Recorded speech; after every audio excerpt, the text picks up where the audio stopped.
So ayan mga idol, pili kayo.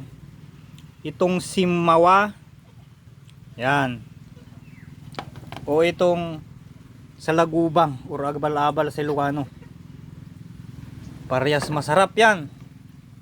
Yan o, Simawa, Salagubang. So yung itsura ng Simawa mga idol, parang small version lang siya ng Salagubang. Yan.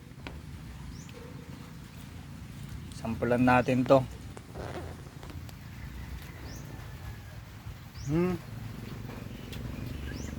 Napakasarap. Tapos ito naman,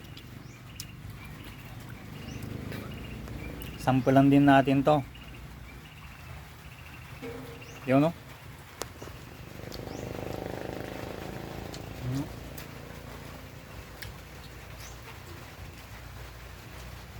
Yan. Simawa.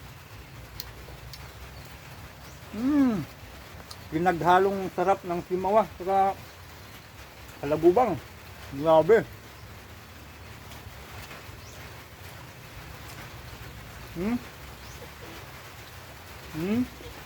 Quality.